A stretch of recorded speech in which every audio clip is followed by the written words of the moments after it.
여러분도 기쁘십니까? 우리가 왜 기쁠까요? 주일에 왜 전에 나왔을 때 우리가 기쁨을 느낍니까? 우리가 우리 서로를 만나서입니까?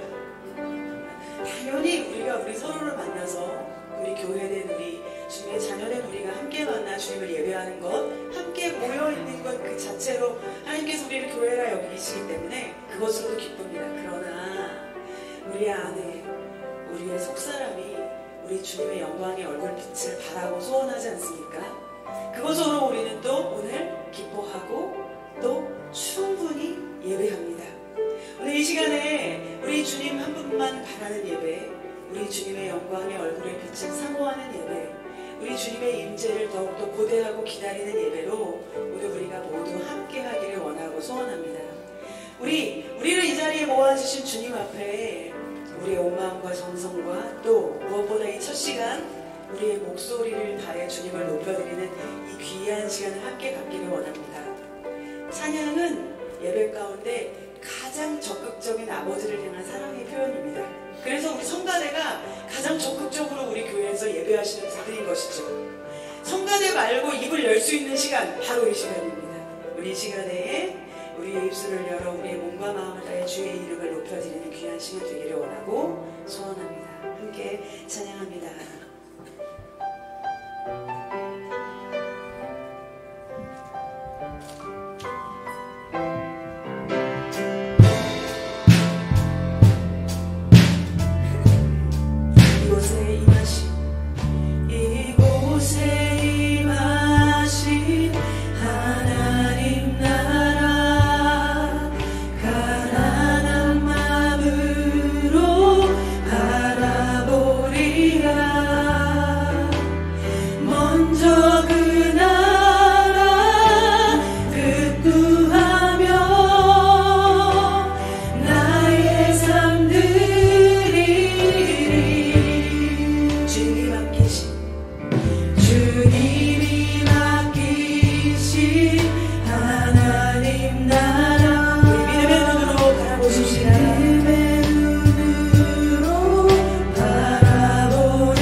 하늘에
다시 한번 찬양하겠습니다. 왕이신 나의 하나님, 왕이신 나의 하나님, 내가 주를 높이고 영원히 주의 이름을 송축하리이다.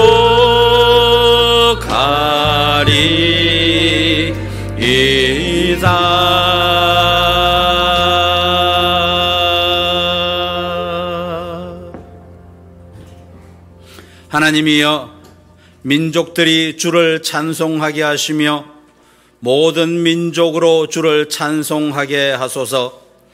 땅이 그의 소산을 내어 주었으니 하나님 곧 우리 하나님이 우리에게 복을 주시리로다. 하나님이 우리에게 복을 주시리니 땅의 모든 끝이 하나님을 경외하리로다. 아멘.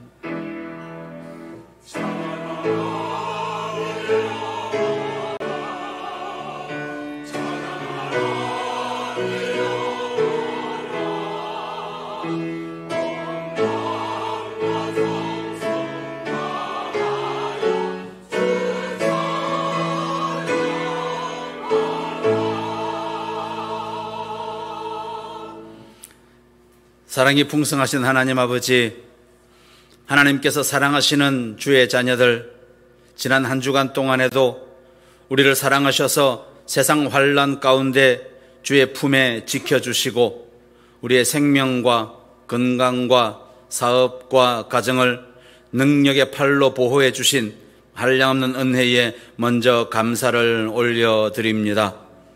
오늘 맥주 감사주의를 지키며 먼저 우리의 몸과 마음과 정성을 다하여 살아계신 주님께 예배 드리오니 주님 홀로 영광 받아 주시옵소서. 우리는 하늘의 신령한 은혜로 충만케 하여 주시옵소서. 그래서 이 시간 하늘의 크고 놀라운 비밀들이 다 드러나는 시간 되게 하여 주시옵소서. 예수님 이름으로 기도드리옵나이다. 아멘. 우리 함께 찬송 28장 함께 찬송하겠습니다.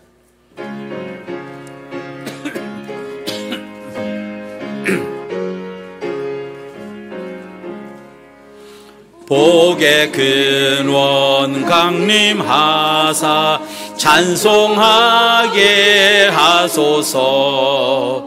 한량 없이 자비하심 측량할 길 없도다.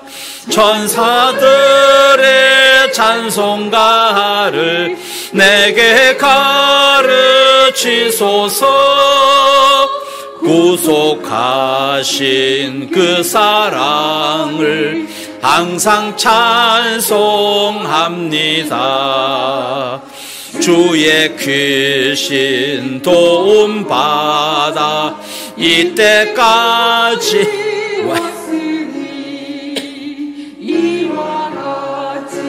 천국에도 이르기를 바라네.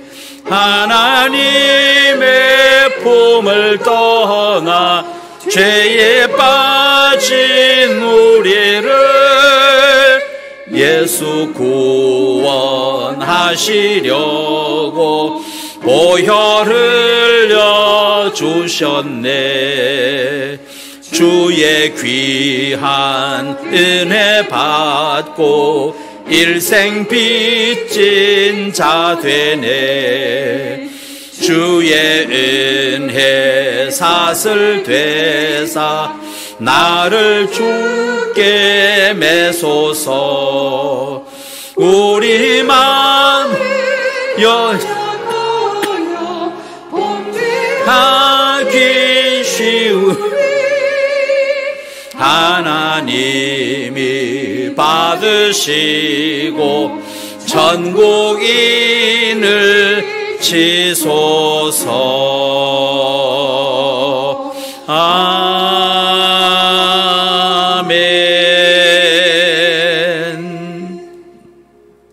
기도드리겠습니다.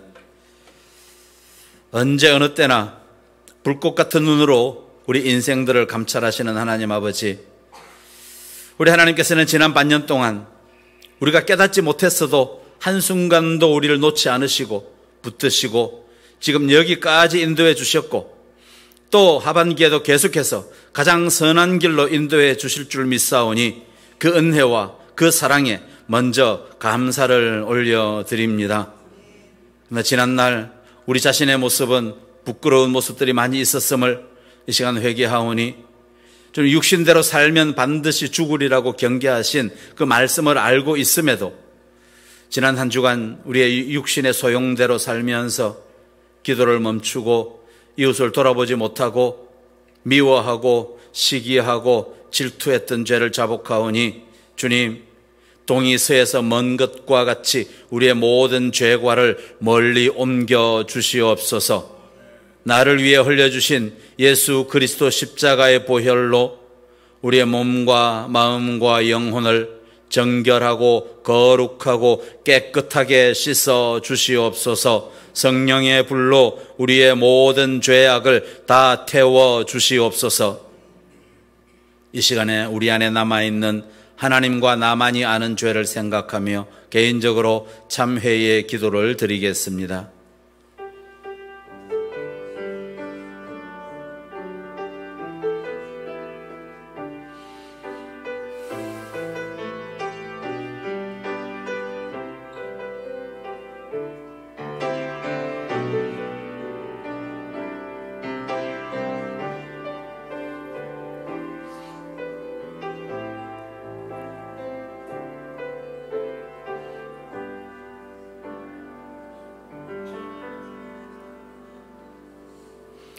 그가 내 모든 죄악을 사하시며 내 모든 병을 고치시며 내 생명을 파멸해서 속량하시고 인자와 긍휼로 관을 씌우시리라. 아멘. 사도신경으로 신앙 고백하겠습니다. 나는 전능하신 아버지 하나님 천지의 창조주를 믿습니다. 나는 그의 유일하신 아들 우리 주 예수 그리스도를 믿습니다. 그는 성령으로 잉태되어 동정녀 마리아에게서 나시고 본디오 빌라도에게 고난을 받아 십자가에 못 박혀 죽으시고 장사된 지 사흘 만에 죽은 자 가운데서 다시 살아나셨으며 하늘에 오르시어 전능하신 아버지 하나님 우편에 앉아 계시다가 거기로부터 살아있는 자와 죽은 자를 심판하러 오십니다. 나는 성령을 믿으며 거룩한 공교회와 성도의 교제와 죄를 용서받는 것과 몸의 부활과 영생을 믿습니다. 아멘. 우리 자리에 함께 앉으셔서 성시교독 28번, 교독문 28번을 교독하겠습니다.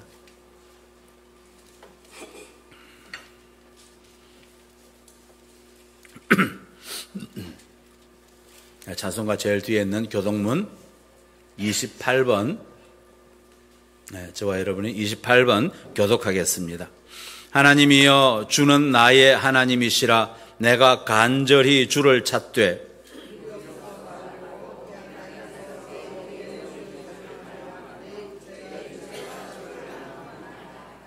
내가 주의 권능과 영광을 보기 위하여 주의 인자하심이 생명보다 나음으로 이러므로 나의 평생에 주를 송축하며 골수와 기름진 것을 먹음과 같이 나의 입이 기쁜 입술로 주를 찬송하되 내가 나의 침상에 주를 기억하며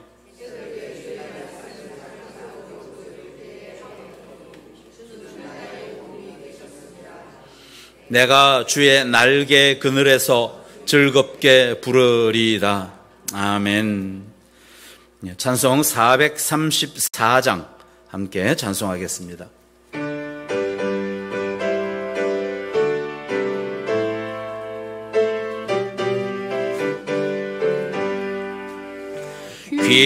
귀하신 친구 내게 계시니 나 주 안에 늘 기쁘다.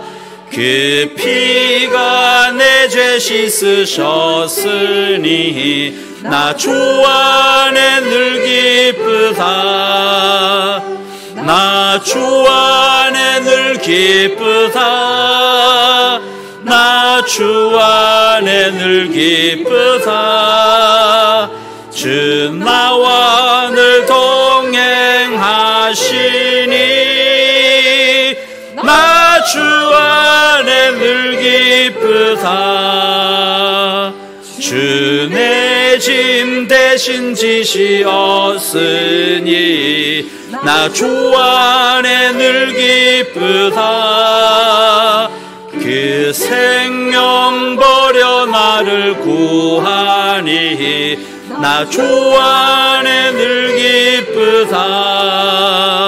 나 주 안에 늘 기쁘다. 나 주 안에 늘 기쁘다. 주 나와 늘 동행하시니 나 주 안에 늘 기쁘다. 주 은총 매일 내게 더하니 나 주 안에 늘 기쁘다. 그 악한 죄기에 계속 지키니 나 주 안에 늘 기쁘다. 나 주 안에 늘 기쁘다. 나 주 안에 늘 기쁘다. 주 나와 늘 동행하시니 나 주 안에 늘 기쁘다.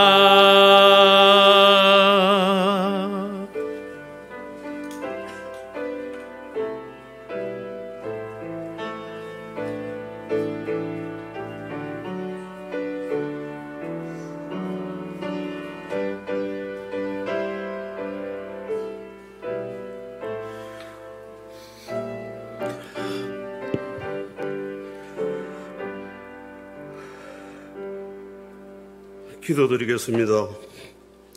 참으로 감사하신 하나님 아버지, 우리 수고가 헛되지 않도록 수고한 대로 복을 주시고 열매를 맺게 하심을 감사드립니다. 우리의 삶이 하나님 손안에 있음을 기억하고 늘 주님과 동행하는 삶을 살아가게 하옵소서. 모든 것을 허락하신 하나님께 감사드리고 오늘도 거룩하신 하나님께 마음과 뜻과 정성을 다해 예배드리는 시간 되게 하옵소서. 사랑의 하나님, 누군가 우리들을 어렵게 하고 멸시하고 자존심 상하게 할지라도 복음을 그 사람에게 전할 수 있도록 저희들을 인도해 주시고 우리가 더욱 더 낮아지도록 우리의 마음을 사랑의 마음으로 바꾸어 주시옵소서. 바로 내가 섬기는 자가 되도록 저희들을 긍휼히 여겨 주시옵소서. 하나님 아버지, 내일은 우리에게 남아있는 첫날입니다. 이 귀한 날을 헛되이 보내지 않도록 저희들을 감찰하여 주시고 저희들이 어디서 무엇을 하든지 사방에 복음을 전할 대상들이 늘려 있음을 깨닫게 하셔서 사람이 사람에게 줄 수 있는 가장 최고의 사랑이 바로 복음이라는 것을 늘 잊지 않도록 하여 주시고 이 복음 외에는 그 어떤 것들도 다른 사람의 생명을 살릴 수 없음을 알게 하옵소서. 하나님 아버지, 저희들이 주의 일에 함에 있어서 일하기도 전에 안 되는 조건부터 생각해내면서 나는 이것 때문에 안 돼, 나는 저것 때문에 안 돼라는 모든 부정적인 것들을 뒤로 하고 우리가 예수 그리스도를 따를 마음의 준비가 정말 되어 있는가를 먼저 생각토록 저희들을 인도하여 주시옵소서. 이 시간 맥주 감사주의를 맞이하여 무리를 걷는 것만이 기적이 아니라 우리에게 주어진 평범한 일상이 하나님의 특별한 기적이요 사랑임을 알게 하옵소서. 사랑의 하나님, 감사를 잊고 살아왔던 시간들이 참 많았습니다. 하나님, 우리가 기도 없이 응답받을 수 없고 수고하지 않고 복을 받을 수 없습니다. 이 당연한 이치를 잊지 않고 성실하게 하루하루를 살아가게 하옵소서. 주님, 이 시간 여러 가지 원치 않는 병에 걸린 환자들을 위해 기도합니다. 사람의 능력으로 고칠 수 없사오나 하나님은 모든 것이 가능하오니 연약한 자들에게 긍휼의 손을 베푸사 속히 회복되게 하옵소서. 먹고 자고 눕고 일어서는 것들이 모두 다 하나님의 은혜임을 기억합니다. 하나님의 은혜 없이는 하루도 살 수 없음을 인정하며 하나님 보좌 앞으로 나아갑니다. 병원에서 큰 병이라는 진단을 받고 많이 두려워했으며 걱정과 근심으로 머리가 어지러웠을 것입니다. 마음이 무너져 내리면서 하나님을 원망하기도 하였을 것입니다. 이 병을 이겨낼 수 있을까? 치료될 수 있을까? 혼자 생각하면서 많이 무서워했고 두려워하였을 것입니다. 주님, 이 시간 주님을 신뢰하며 주님 앞에 모든 것을 맡깁니다. 이 질병을 주님의 능력으로 치료하여 주시고 고쳐주시옵소서. 하나님, 크신 능력으로 다스려 주시옵소서. 치료하시는 권능의 손으로 안수하여 주시옵소서. 성령님, 충만하게 임하셔서 몸속의 모든 병마가 사라지게 하옵소서. 주님, 부정적인 생각과 마음으로 원망과 좌절의 말과 행동으로 어떻게 병을 이길 수 있겠습니까? 병을 이기는 데 필요한 모든 능력이 하나님께 있음을 믿게 하시고 병을 능히 이기고도 남을 굳건한 믿음을 주시옵소서. 절망하지 않게 하시며 낙담하지 않게 하시고 포기하지 않게 하시옵소서. 너는 두려워하지 말라라는 주님께 시선을 고정하게 하시고 모든 것을 온전케 하시는 예수님을 깊이 생각하며 병마보다 훨씬 크신 성령님의 권능을 의지하게 하옵소서. 잠자리에 들 때마다 하나님께서 치유의 빛을 비추고 계심을 느끼게 하시고 눈을 뜰 때마다 주님께서 능력의 손으로 만지고 계시다는 것을 기억하게 하옵소서. 사랑의 하나님, 오늘 기쁨으로 찬양하고 예배할 때 큰 은혜를 누리게 하여 주시옵소서. 말씀을 전하시는 목사님을 위해 기도합니다. 언제나 영육간에 강건하게 하시고 선포하시는 말씀을 통하여 온 성도들이 은혜 받고 그 말씀으로 또 한 주간 승리하며 살게 하여 주시옵소서. 오늘도 우리의 예배를 받아 주실 줄로 믿사오며 우리를 구원하신 예수님의 이름으로 기도드리옵나이다. 아멘.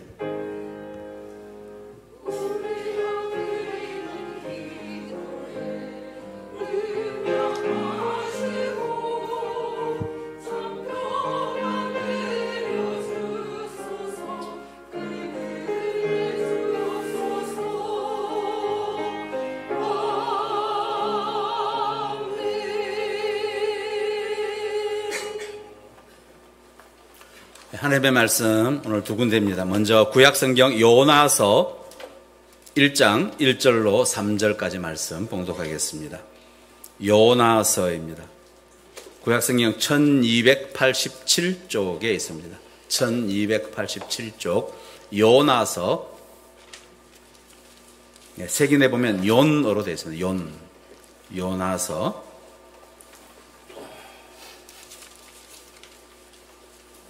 1287쪽. 요나서 1장 1절부터 3절까지 말씀. 우리 찾으신 대로 한 목소리로 봉독하겠습니다. 여호와의 말씀이 아미떼의 아들 요나에게 임하니라. 이르시되 너는 일어나 저 큰 성읍 니느웨로 가서 그것을 향하여 외치라. 그 악독이 내 앞에 상달되었음이니라 하시니라. 그러나 요나가 여호와의 얼굴을 피하려고 일어나 다시스로 도망하려 하여 욥바로 내려갔더니 마침 다시스로 가는 배를 만난지라. 여호와의 얼굴을 피하여 그들과 함께 다시스로 가려고 뱃삭을 주고 배에 올랐더라. 아멘. 우리 신약 말씀 사도행전 20장 35절 말씀입니다. 요나서 잠시 접어두시고 사도행전 20장 35절 말씀.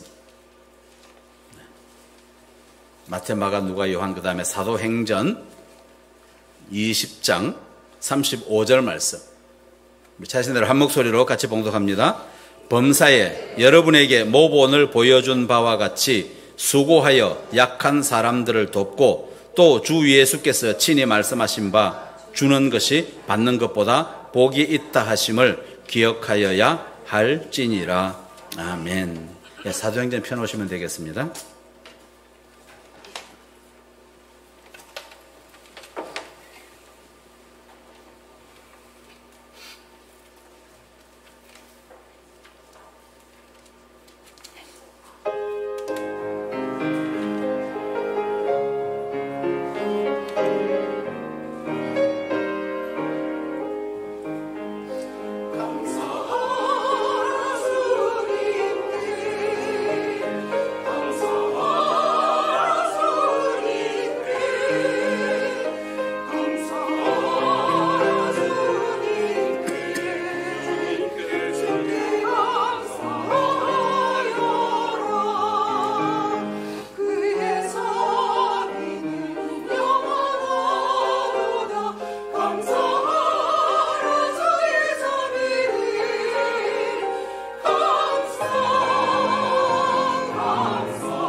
아멘.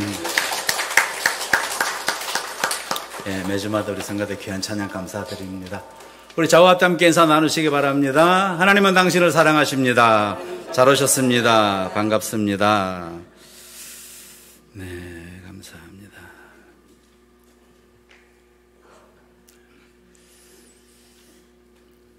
다시 한번 인사하겠습니다. 좀 멀리 계신 분하고도요, 눈 인사 하시기 바랍니다. 좀 멀리 계신 분, 성가대도 계시고, 예, 다른 줄에 계신 분도 이렇게 인사하시고, 예, 감사합니다.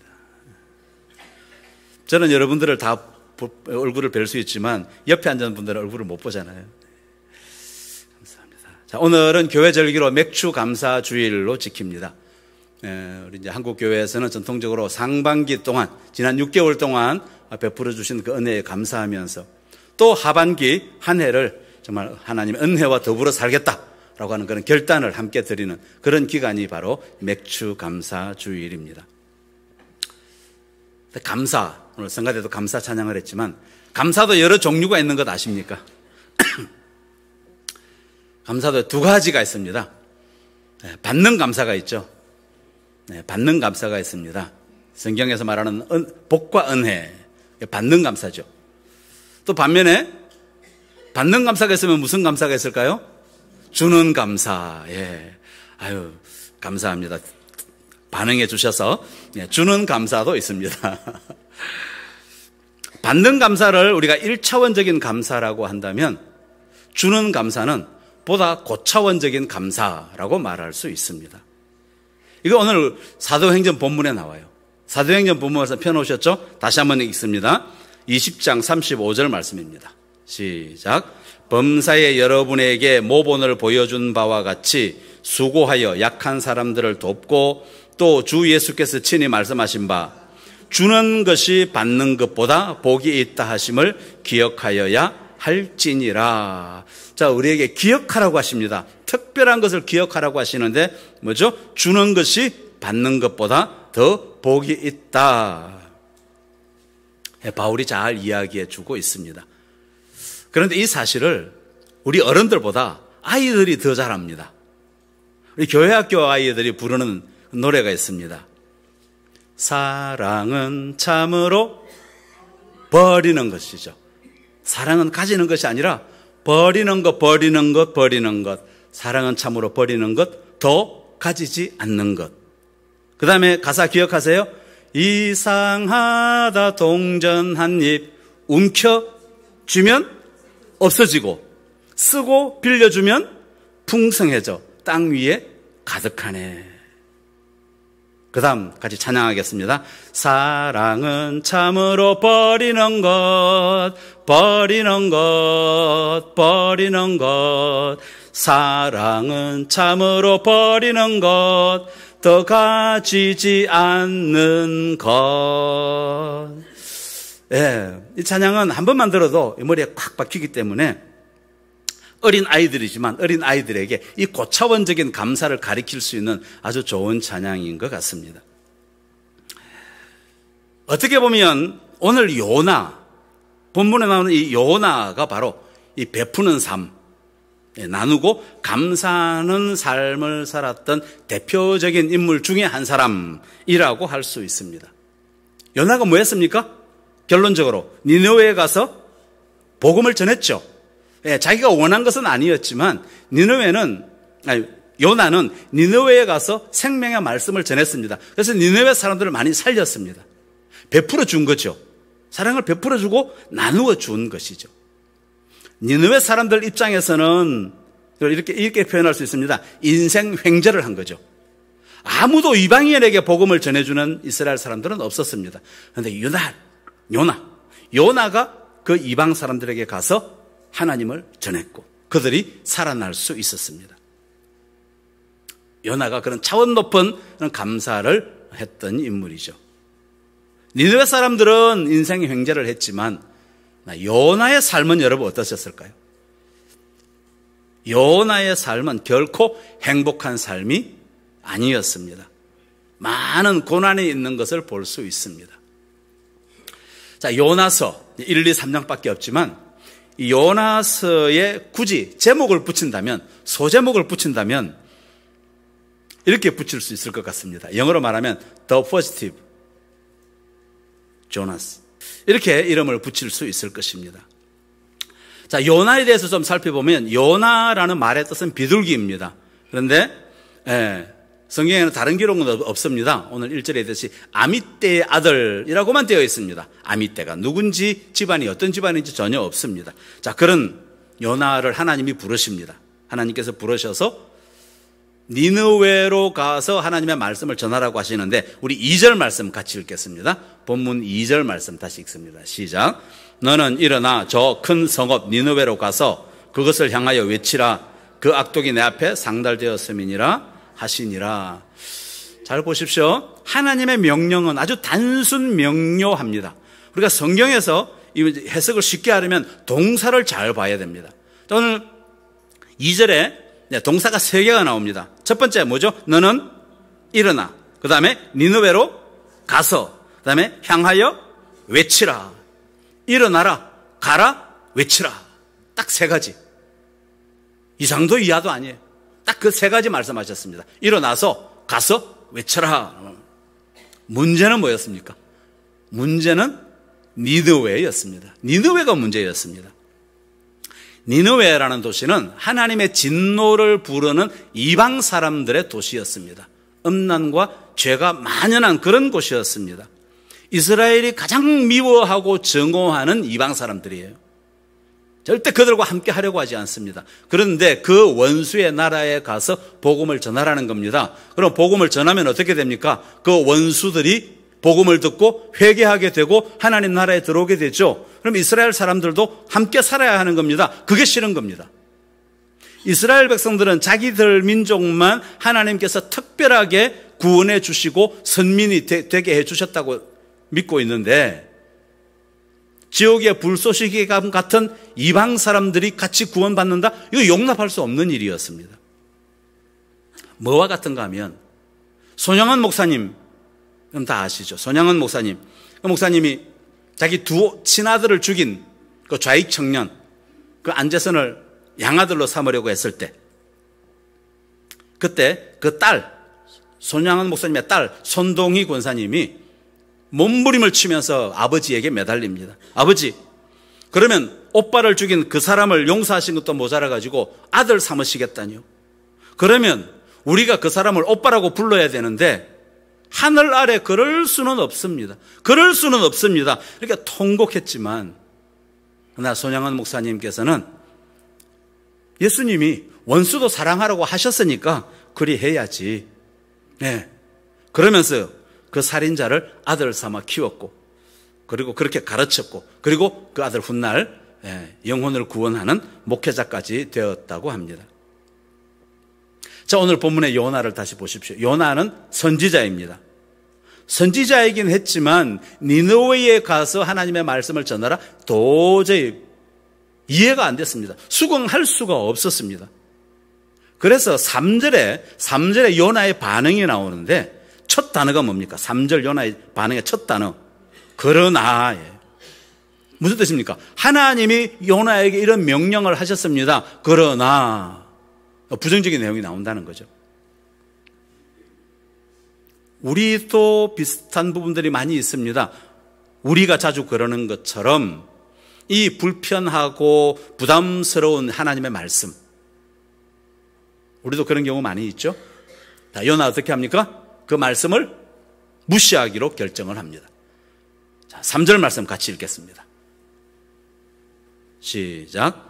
그러나 요나가 여호와의 얼굴을 피하려고 일어나 다시스로 도망하려 하여 욥바로 내려갔더니 마침 다시스로 가는 배를 만난지라 여호와의 얼굴을 피하여 그들과 함께 다시스로 가려고 뱃삭을 주고 배에 올랐더라. 하나님을 피해서 도망가는 길이 형통합니다. 그럴 수 있습니다. 하나님을 떠나 사는 삶이 어떤 때 보면 더 잘 풀릴 때가 있습니다. 자, 오늘 보십시오. 요나가 여호와의 얼굴을 피해서 다시스로 도망가려고 할 때 마침 요나는 주저하지 않고 다시스로 가기로 결정했는데, 그래서 욥바로 내려가자마자 때마침 다시스로 가는 배를 만납니다. 이 웬 횡재냐? 곧바로 다시스로 가는 배를 탑니다. 일이 잘 풀리죠, 요나 입장에서는. 그런데 하나님의 말씀을 대언하던 선지자가 이제는 도망자가 되어버렸습니다. 요나는 이스라엘만 벗어나면 하나님의 말씀을 더 이상 듣지 않아도 되고 하나님의 간섭을 받지 않아도 될 것이다, 이 생각을 했던 것입니다. 그러니까 다시스까지 3,000km입니다. 굉장히 거리가 멉니다. 아마도 많은 돈을 주고 뱃삭을 지불했을 것입니다. 인생의 결단을 한 거죠.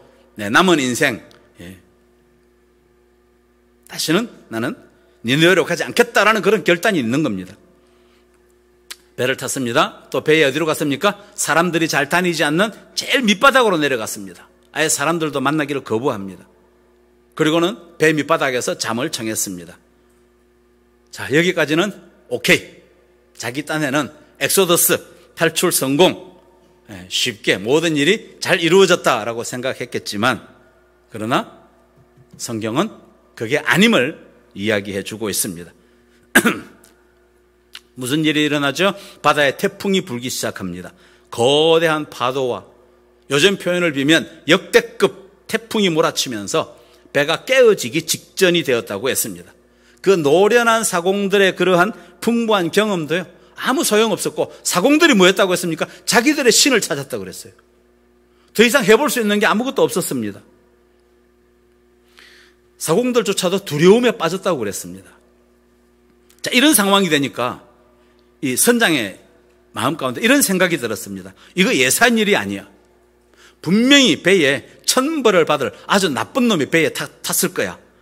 이 생각을 하고는 배에 있는 사람들을 전부 다 불러 모았습니다. 배 밑바닥에서 모른 채 잠자고 있던 요나도 깨워가지고 다 불러 모아가지고 제비를 뽑았습니다. 누가 당첨되었습니까?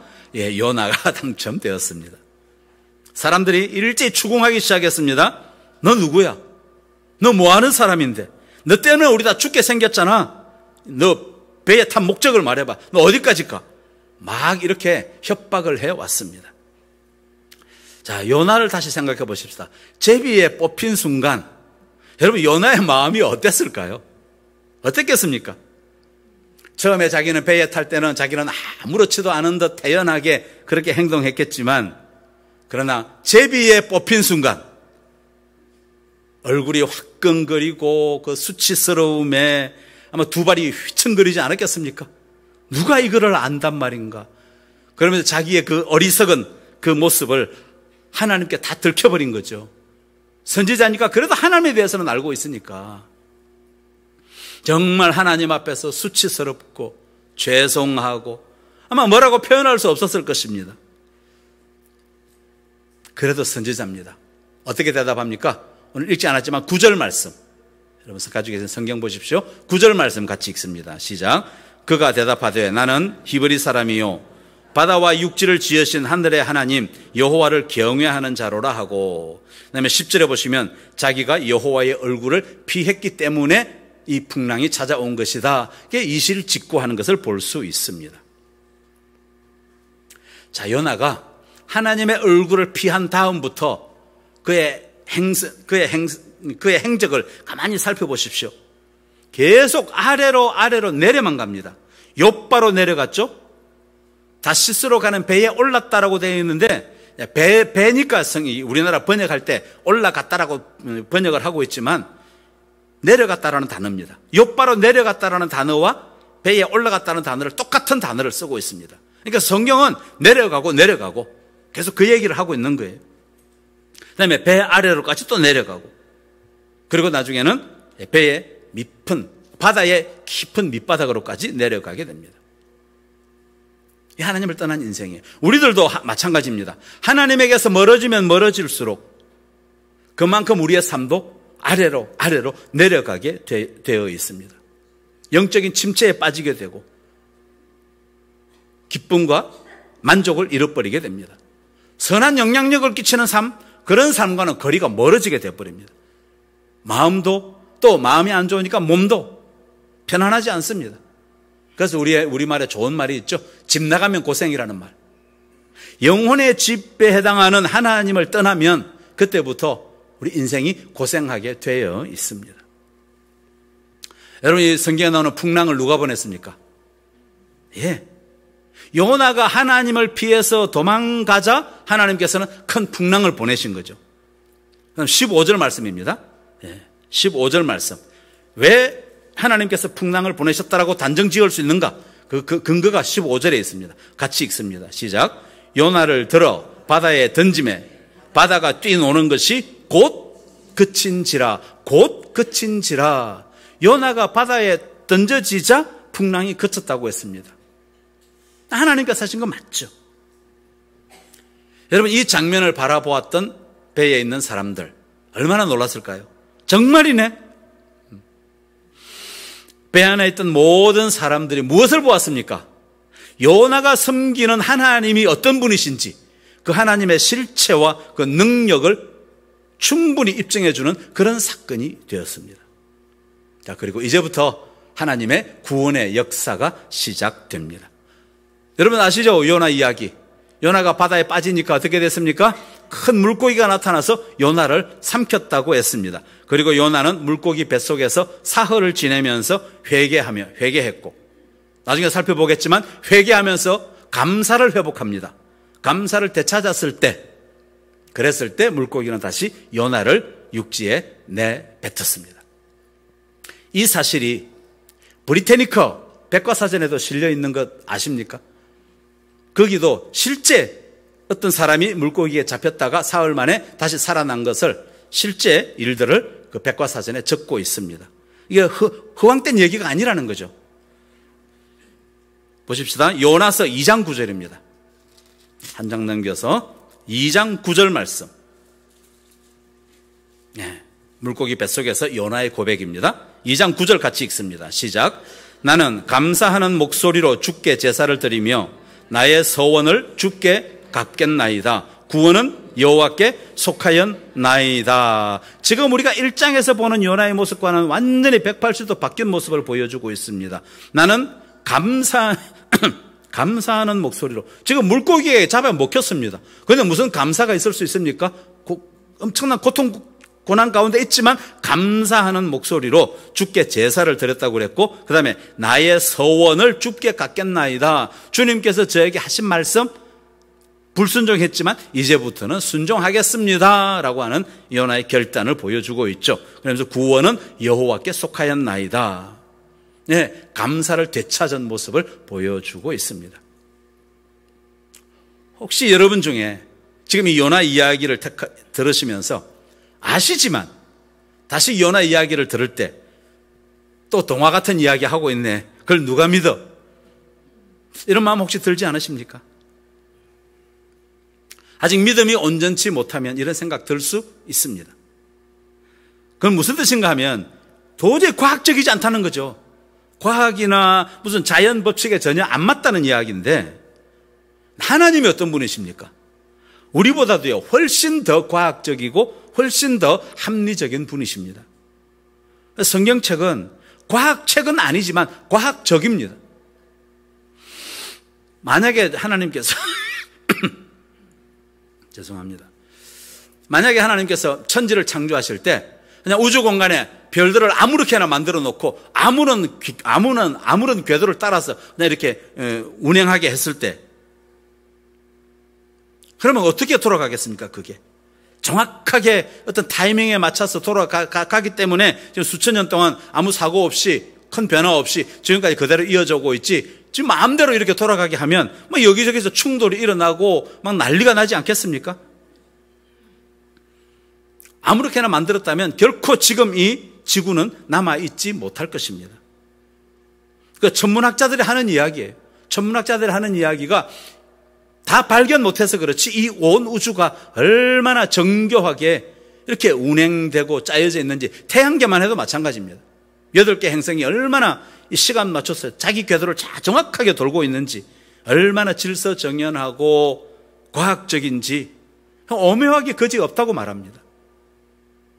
그래서 요즘은 하나님의 존재를 부인하고 하나님을 안 믿는 사람조차도 이 우주 질서를 이야기하고 우리 인간을 이야기할 때 그 인간의 근본에 대해서 뭐라고 이야기하는가 하면 보이지 않는 손에 의해서 만들어졌다. 그러면서 지적인 존재, 이 이야기를 하기 시작했습니다.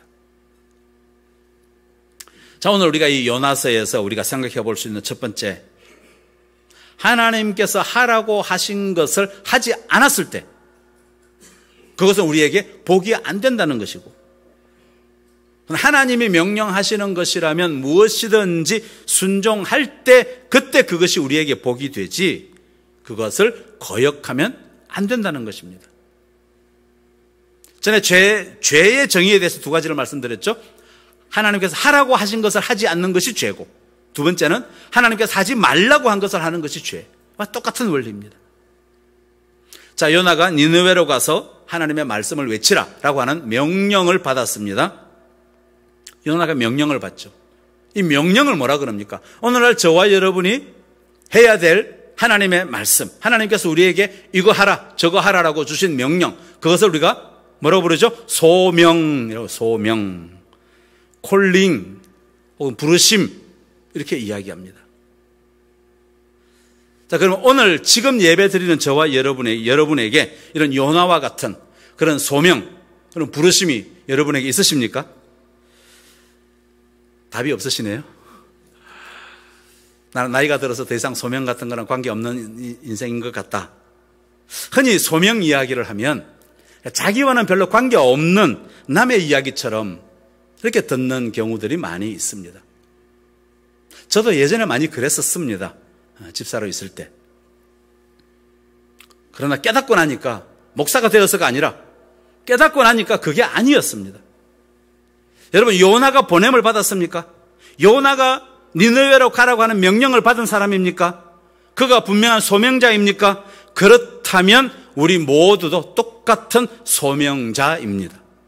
똑같이 하나님으로부터 뭔가 해야 될 일을 명령받은 사람이요, 순종해야 될 의무를 가진 사람이라는 것을 오늘 우리는 분명히 알아야 합니다. 그러니까 오늘 예배드리는 우리 중에 이 소명, 부르심, 콜링이 없는 사람은 아무도 없습니다.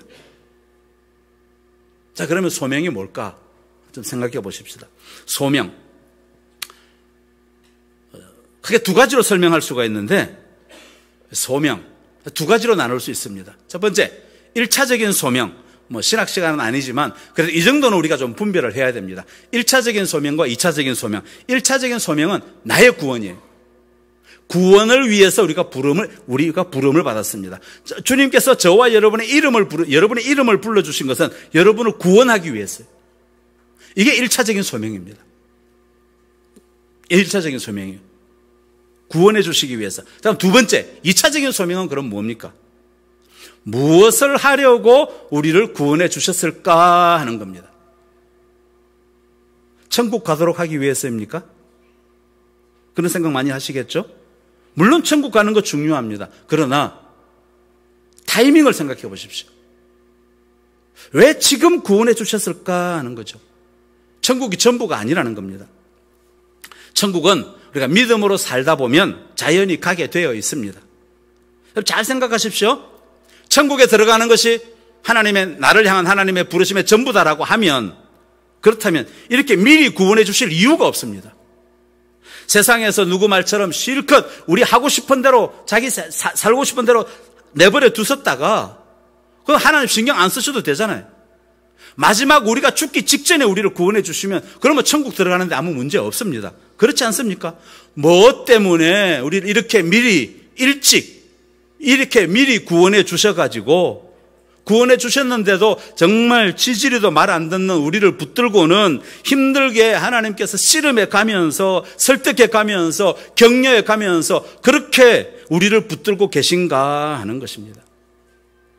뭔가 하나님께서 미리 구원하신 여러분들에게 뭔가 하나님께서 하실 것이 있으시기 때문에 미리 구원해 주신 것이라는 거죠. 여러분, 완전하신 하나님께서 아무 때나 구원하시겠습니까? 아니에요.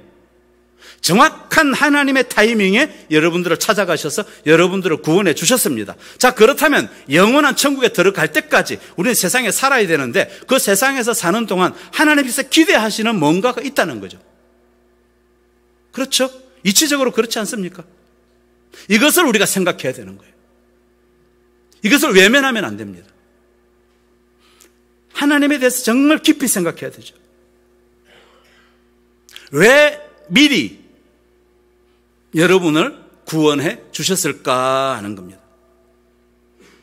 그리고 세상에 살게 하셨죠, 지금.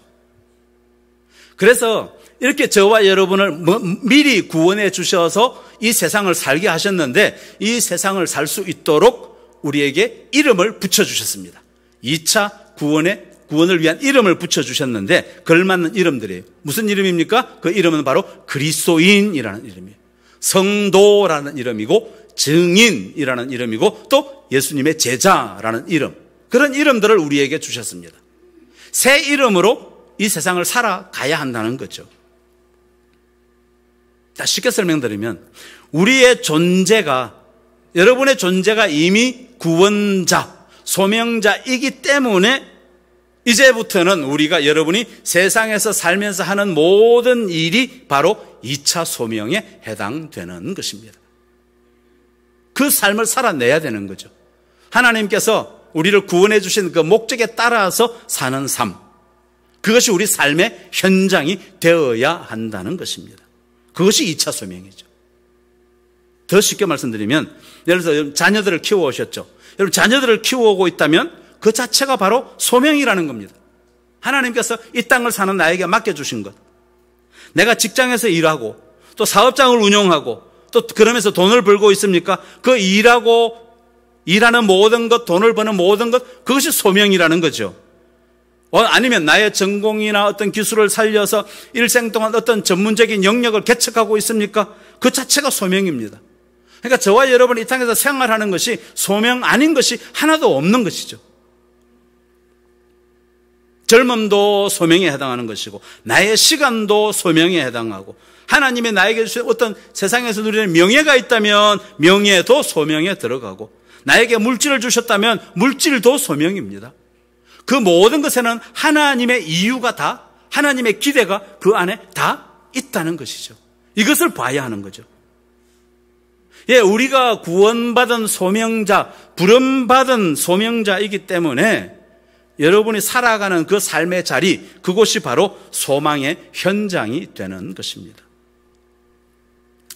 그런데 중세 때까지만 해도 이 사실을 잘 알지 못했습니다. 그래서 1차 소명에 끝나고 말았어요. 나만 구원받으면 된다. 그러면 끝. 중세 때가 바로 그랬습니다. 이 사실을 알고 있지 못했기 때문에 경건하게 사는 사람들은 세상을 등지고 어디로 갔죠? 수도원으로 달려갔습니다. 그래서 수도원에 들어가가지고 평생 결혼도 하지 않고 세상 욕심과 물욕과 쾌락을 다 뒤로 하고 오히려 고행을 일삼으면서 일평생 하나님께 자기를 드리려고 그런 삶을 살았습니다. 자, 그걸 가지고 우리가 누가 탓하면 안 됩니다. 여기까지는 좋았는데, 그런데 수도원에 들어갈래야 들어갈 수 없었던 대부분의 평민들이 어떻게 생각했는가 하면, 아, 그렇지. 소명받은 사람은 다 수도원에 있다. 수도원에 못 가는 나는 소명자가 아니야. 그러므로 나는 적당히 예수 믿고 살면 되겠다. 이런 생각을 하게 되었습니다. 절대 다수의 평신도가 이렇게 적당히 비성경적인 그런 소명 없는 생각을 가지고 신앙생활을 하게 되었고 그러면서 중세 암흑 시대가 되고 말았던 것입니다. 암흑 시대가 끝낸 것은 종교개혁이죠. 루트를 비롯한 종교개혁자들이 나오면서 그러한 생각들, 수도원과 같은 그런 잘못된 것들을 신랄하게 비판하고 나섰습니다. 수도원에 들어간 성직자들이 고행을 하면서 정말 거룩하게 자기를 지켜서 하나님 앞에 헌신하는 것이나 또 저 들녘에 나가가지고 하루 종일 힘들게 일하는 노동자의 노동이나 또는 가정에서 자녀를 키우고 여러 가지 집안일을 하는 그런 부인들의 가사 일이나 하나님 앞에서는 다 똑같이 거룩하다는 것입니다. 자, 그 일이 과연 거룩하고 소명이 있느냐 없느냐 하는 것은 그 사람의 내면 세계와 그 사람과 하나님과의 일대일 관계, 그 믿음을 봐야지 수도원에 사느냐 수도원 밖에 사느냐 그것 가지고 판단하면 안 된다는 것이었습니다. 이게 종교개혁이에요. 이제 맞습니다. 이제 성경의 의미를 바로 찾은 것입니다. 그러니까 여러분, 소명이나 부르심, 나는 이런 거하고는 관계없는 사람이다, 여러분 이런 생각은 버리시기 바랍니다. 버리셔야 합니다. 여러분 모두가 어떤 한 부분에 있어서 분명하게 하나님으로부터 부름받은 소명자임을 굳게 믿으시기를 바랍니다. 소명 없는 사람은 지금 바로 하나님 나라로 데려가실 겁니다. 그렇지 않고 살고 있다는 증거가 바로 나는 부름받은 사람이다 라는 믿음으로 바라보아야 하는 거죠. 한 사람만 예를 들겠습니다. 말씀 준비하면서 너무나 많은 사람들이 떠올랐습니다. 한 사람만, 안수현, 바보의사 안수현. 인턴 레지던트 과정을 지나면서 얼마나 바쁩니까? 그때가 제일 바쁘다고 합니다. 자기 공부하고 일하고 그것만 해도 시간이 모자라는데 환자들의 이야기를 그 하소연을 들어주면서 밤을 새기 일수였다고. 자기 시간이 아니라 환자들을 위해서 꼬박 밤을 새기 일수였고 또 병원에 있었던 한 어린아이와 약속을 지키기 위해서 자기 시간 내가지고 서울서 부산까지 왕복하기도 하고 그럴 필요 없잖아요. 그런데 그렇게 살았습니다. 간호사가 약병을 깨트렸는데 자기가 책임지고 오버타임 해가면서 그 다시 채워넣던 그 바보 의사. 의사들이 파업이 벌어졌을 때도요, 동료 의사들로부터 왕따를 당하면서도 끝까지 환자 곁을 지켰던 그 바보 같은 의사였습니다. 이런 삶이, 하나님 앞에서 사는 이런 삶이 바로 소명자의 삶입니다. 자, 만일 요나와 같이, 만일 우리가 이 소명을 가볍게 여기고 요나처럼 다시스로 도망을 간다면 이런 생각 많이 하죠. 예를 들어서, 아니, 먹고 살기 바쁜 시간에 소명이다 뭐야? 막 이런다든지. 아니면 예수 믿지 않는 사람이 주변에 널려 있는데도 불구하고 어떻게 하면 전도 좀 해볼까? 전도하는 좋은 방법이 없을까? 이런 생각 한 번도 하지 않고, 어쩌다가 시간이나 물질이나 이런 것들, 재능이나 이런 것들에 여유가 좀 생겨도 하나님의 사람답게 어떻게 하면 써볼까? 이런 생각 전혀 하지 않고, 과연 내가 하나님께 칭찬받을 일이 뭐가 있을까? 공동체를 위해서 의미 있는 일이 뭔가 있지 않을까? 한 번도 이런 생각하지 않고 살아간다면 그런 삶은 어디로 가는 삶입니까? 니느웨로 가는 삶입니까? 아니면 다시스로 가는 삶입니까? 요나와 같이 다시스로 도망가는 삶입니다. 하지만 그런데도 혹시 지금까지 살아오시면서 아무 고난도 어려움도 없이 잘 살고 있다? 그러면 심각하게 생각해야 합니다. 아마도 그 사람은 구원받지 못한 사람이거나 하나님의 자녀가 아닐 수 있습니다. 깊이 잘 생각하십시오. 교회를 다니는 것하고 구원받은 것하고는 전혀 다른 이야기임을 알아야 합니다. 여러분, 하나님께서 진정 사랑하시는 자녀인데 그 자녀가 다시스로 도망가는데 그냥 보고만 계시겠습니까? 그렇지 않습니까? 여러분, 자녀가 가출해도 그냥 내버려 둡니까? 아니죠. 그럴 부모 없습니다. 그런데 평생 인생 가운데 하나님을 만났다거나 하나님을 경험한 적이 한 번도 없다면 그것은 굉장히 불행한 일입니다. 그런데 우리는 어떻습니까? 우리가 소명자입니다. 우리는 하나님 앞에서 세상과 구별된 삶을 살아야 합니다. 이런 이야기를 들을 때마다 마음 안에 무슨 납덩이 같은 그런 무거운 그런 부담이 생기고는 합니다. 물론 내가 그렇게 살지 못하기 때문에 그런 반응이 나올지도 모르지만 그런 마음은 하나님으로부터 멀어진 마음임을 알아야 합니다. 정말로 우리가 소명자라고 한다면, 그렇다면 당신은 부름을 받았습니다 라고 하는 말에 우리는 나도 모르게 아멘, 감사합니다 하나님, 이 고백이 나와야 하지 않겠습니까? 정말 우리가 소명자임을 알고 있다면, 믿고 있다면, 그렇다면 하나님께서 부르셨다고 하면 할렐루야 이렇게 찬양해야 하지 않겠습니까? 왜요? 나 같은 것이 무엇이길래? 여러분, 그렇지 않습니까? 나 같은 것이 무엇이길래 하나님이 이처럼 복 주시고 특별히 나를 택하셔서 나에게 그런 일들을 맡겨주실까? 이런 것 때문에 흥분하고 가슴 벅차하면서 그러면서 감사가 튀어나와야 하지 않겠습니까? 제가 요즘 들면서 예배를 준비하고 말씀을 준비할 때마다 이런 마음이 많이 듭니다. 하나님, 제가 뭔데요? 제가 뭔데? 여전히 저는 연약하고 부족하고, 그런데도 제가 뭔데 이렇게 말씀을 전하는 자리에 세워주셨습니까? 그런 마음이 들고 그럴 때마다 눈물이 앞을 가리고는 합니다. 아무 말도 할 수 없어요. 그런 때는. 자, 여러분, 하나님이 누구십니까? 한 군데만 보겠습니다. 계시록 22장 13절 말씀입니다. 자막에 나옵니다. 우리 같이 읽겠습니다. 시작.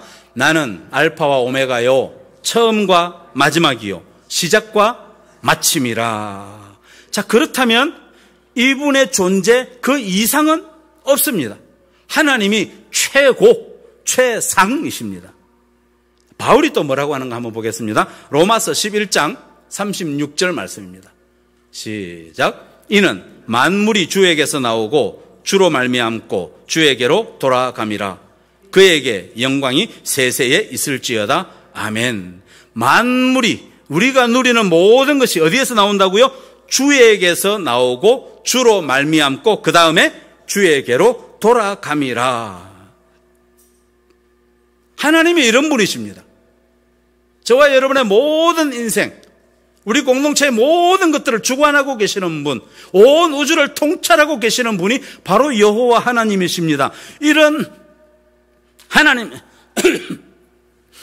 하나님께서 여러분 개인에게 특별한 어떤 특정한 일을 맡겨주셨습니다. 여러분 믿으시기를 바랍니다. 감사로 받으십시오. 그래서 여러분에게 복이 되게 하시기를 바랍니다.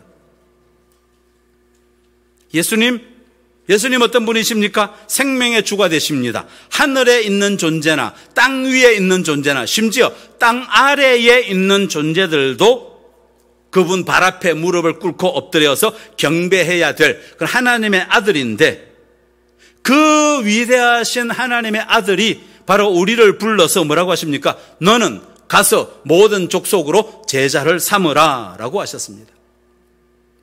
우리의 연약함을 아시면서 말이죠. 그러면서 땅끝까지 복음을 전하라. 내가 세상 끝날까지 너와 함께 할 것이라. 이 약속해 주셨습니다. 나 같은 것을 믿고 나 같은 것을 그렇게 부탁하시는데, 그 하나님, 그 예수님이 그렇게 부탁하시는데 우리가 모른 체 하면 되겠습니까? 우리가 전심으로 어떻게 하든지 이 부탁을 드려야 하지 않겠습니까? 그리고 지금도 최고의 권능, 최고의 능력, 최고의 거룩함, 그리고 최고의 비전을 가지신 그분이 저와 여러분을 구원을 하셨는데, 미리 먼저 구원하시고는, 그리고는 자기 무릎 앞에 저와 여러분을 앉혀놓고 이렇게 말씀하십니다. 나에게는 꿈이 하나 있단다. 너도 알다시피 이 세상에는 죄악이 만연해서 소망이 없지 않니?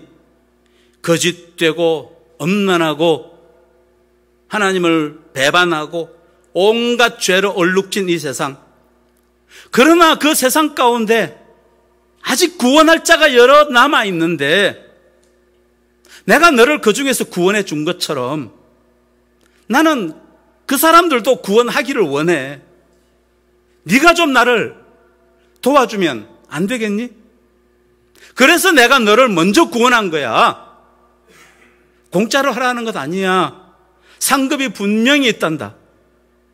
우리 함께 한번 해보지 않을래?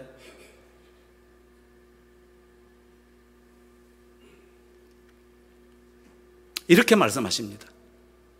이것이 하나님 아버지의 마음입니다.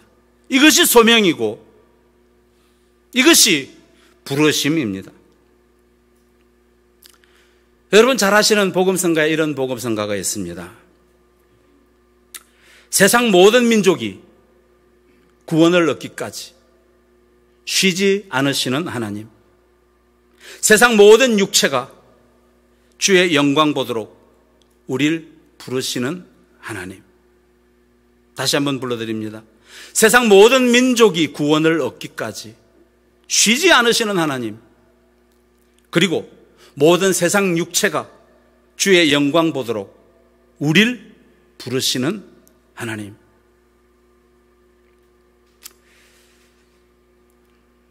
여러분, 지금 여러분이 서 계신 여기까지, 그곳까지 여러분의 하나님께서 여러분을 인도해 주셨음을 믿습니다. 자, 그렇다면 우리 모두 살면서 남은 삶, 주님 다시 오실 때까지 그리스도인답게, 성도답게, 진짜 크리스찬으로, 레알 크리스찬으로 사실 수 있기를 바랍니다.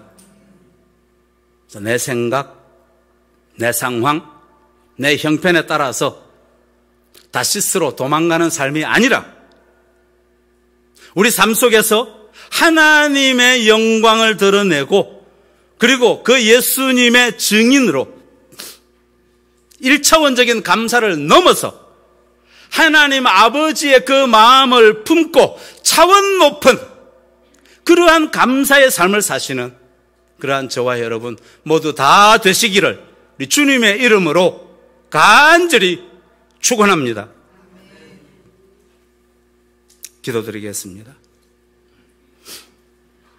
하나님 아버지, 오늘 말씀을 통해서 허물 많은 우리를 먼저 구원해 주신 것은 분명히 우리 각자를 향한 그러한 하나님의 그러한 분명한 목적과 계획이 있고 또 소명이 있기 때문임을 우리가 분명히 기억하고 지금까지 인도해 주신 내가 서 있는 바로 그곳에서 이제부터라도 하나님의 꿈, 예수님의 비전을 따라 살 수 있도록, 그래서 우리가 정말 부름받은 그런 소명자로 그리스도인다운 모습으로 살 수 있도록 성령 충만케 하여 주시옵소서. 성령으로 새롭게 하여 주시옵소서. 성령으로 인도함 받는 삶, 새로운 삶 살게 하여 주시옵소서. 혹여 우리 소명에 대해서 아무 생각 없이 살고 있었다면, 다시스로 가는 삶을 살고 있었다면 속히 깨닫고 돌이킬 수 있도록 도와주시고, 내가 이해하기 어렵고 또 순종하기 싫은 부분도 하나님의 명령이라면 절대 순종하는 그런 성숙한 주의 자녀들 다 되게 하여 주시옵소서. 그래서 우리 삶의 매 순간순간마다 하나님께서 택하시 구원해 주시고 하나님의 자녀 삼아 주신 데 대한 그 감사가 끊이지 않는 그런 감사하는 사람들 다 되게 하여 주시옵소서. 그래서 우리 가슴 속에 그 마음, 하나님 아버지의 그 마음을 품고 그렇게 하나님의 꿈이자 예수님의 비전인 영혼 구원을 위해서 사는 주의 자녀들 다 되게 하여 주시옵소서. 예수님 이름으로 기도드리옵나이다. 아멘. 우리에게 찬송하겠습니다. 우리 515장 함께 찬송하겠습니다.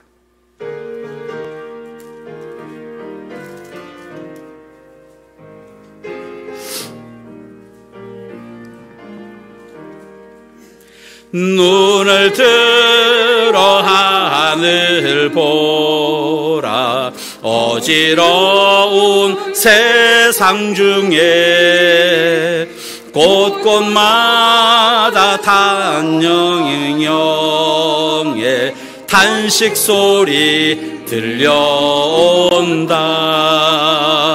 빛을 잃은 많은 사람 길을 잃고 헤매이며 당자처럼 기진하니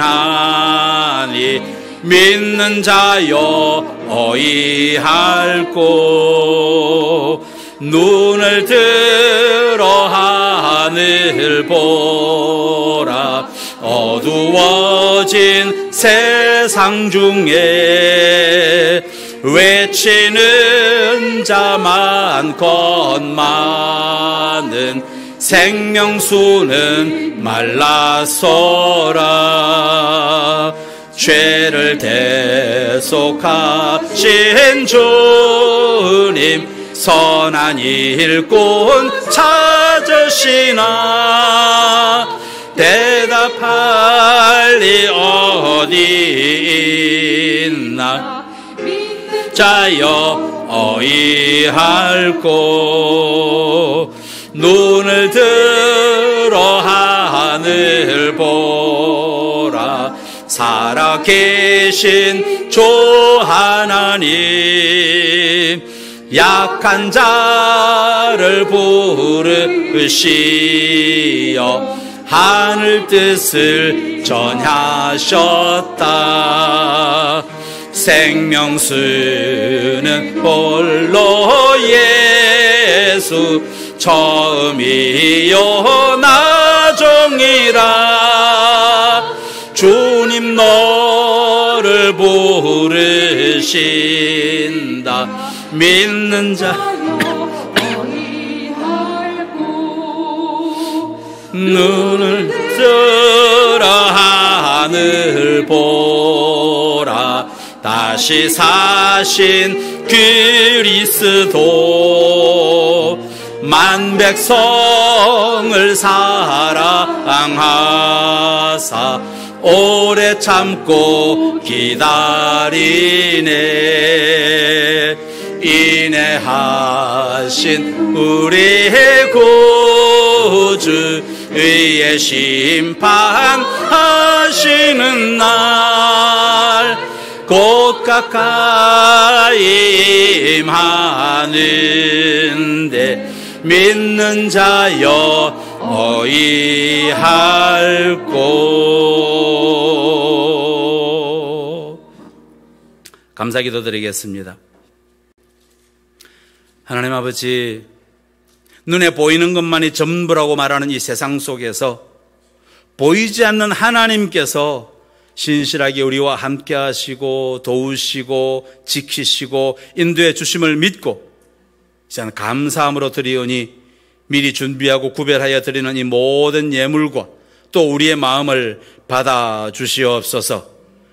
우리가 가진 모든 것이 주께로부터 왔음을 믿고 고백하오니 이 시간 우리의 영혼과 믿음이 더 풍성해지는 복된 주의 자녀들 다 되게 하여 주시옵소서.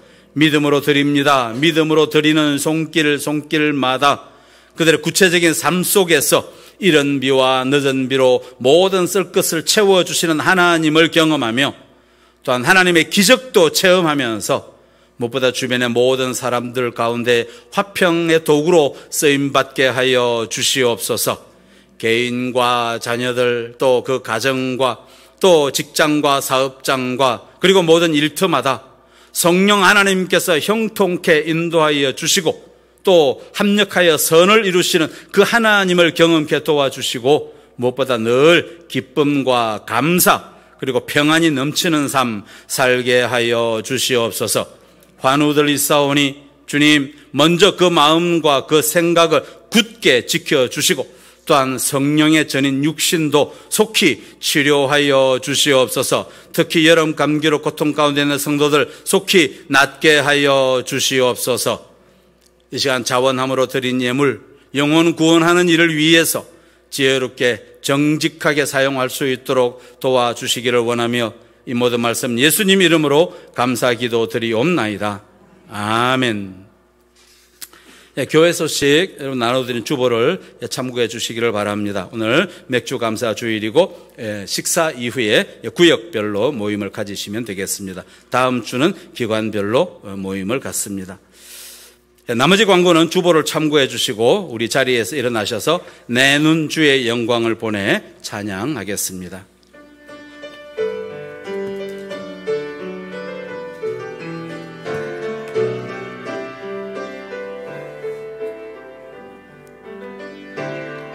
내 눈 주의 영광을 보내 우리 가운데 계신 주님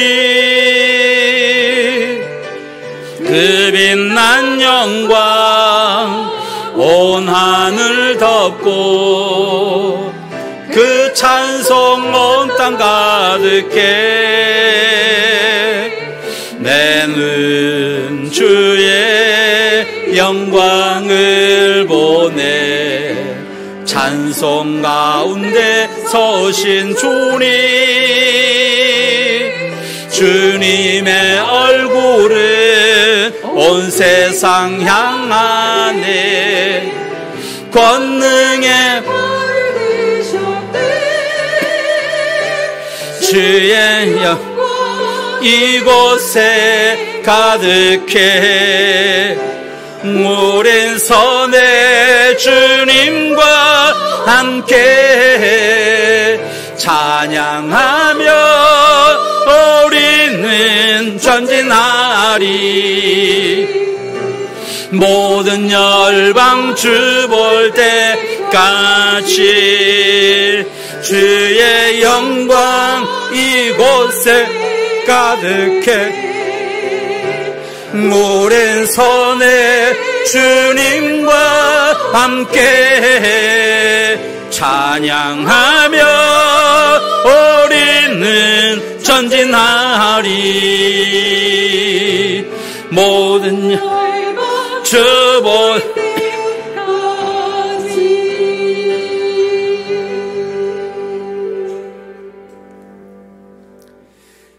이제는 우리 주 예수 그리스도의 은혜와 하나님 아버지의 크신 사랑과 성령 하나님의 역사, 보호, 인도, 치료, 충만하심이 요나가 다시스로 가듯이 그저 나의 유익과 세상 유익을 쫓아가던 삶에서 이제는 돌이켜서 니느웨로 비록 이해가 안 되고 어려움이 있어도 하나님의 말씀이라면 순종하는, 그래서 삶 속에서 기적을 경험하며 하나님을 경험하며 살기로 결단하는 사랑하는 주의 자녀들과 그 가족들 위해 예배를 돕는 많은 손길들과 또 함께 예배하는 한국교회와 또 늘 어려움 가운데 있는 북한의 성도들, 또 선교지 선교사님들과 그 사역들, 그리고 이 나라와 이 민족 위에 지금부터 영원토록 함께 하시기를 간절히 축원하옵나이다.